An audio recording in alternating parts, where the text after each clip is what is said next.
Australia, Stop Barking, by David Shear. If Australia enters a full-scale trade war with China, Australia will be dead in the water. Nothing we sell cannot be sourced elsewhere. There are alternatives for everything we sell. 1. China, $135 billion, 33% of total Australian exports. 2. Japan, $36 billion, 9%. 3. South Korea, $21 billion, 5%. 4. United Kingdom, $16 billion, 3.8%. 5. United States, $15 billion, 3.7%. Source: worldstopexports.com. We bark when the USA tells us to do so. Do you really think the USA, a dying empire, will pick up $120 billion of our exports, and what other country can? Our politicians should look after Australians and stop the stupid and senseless China bashing. Australia is an integral part of Southeast Asia, like it or not.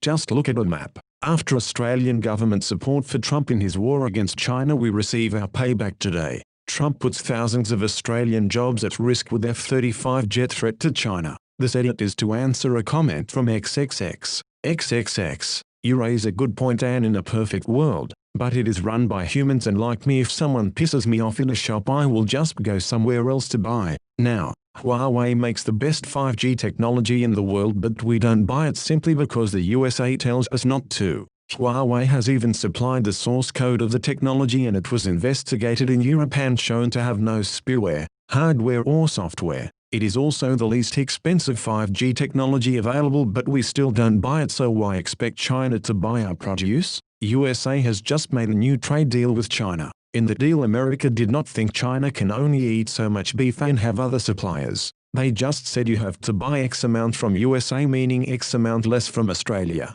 We have just deployed a warship to support USA over Ireland's dispute that is going through the international court system. Leave it to that. Hong Kong, which is so obviously a part of China, leased to Britain for 99 years in return for Britain to stop supplying opium to the Chinese and drugging them, but we're in there complicit with the USA to try to destabilize China again. Get your map out and look where Hong Kong is. COVID-19, Australia supporting USA for independent inquiry. This is already being done by WHO. Why the need for another American-led inquiry which so obviously has an agenda? Investigate WHO if you think they're doing a bad job. Now the worst part, the world is going into a massive depression. Less of everything will be needed, and I have no idea what markets can pick up $135 billion of produce from Australia that China used to buy. China has never told us to jump off a cliff. They are simply telling us to stop barking, or they will shut the door on us for some peace and quiet. Australia should declare itself neutral rather than be a bark dog of the USA only with everything to lose.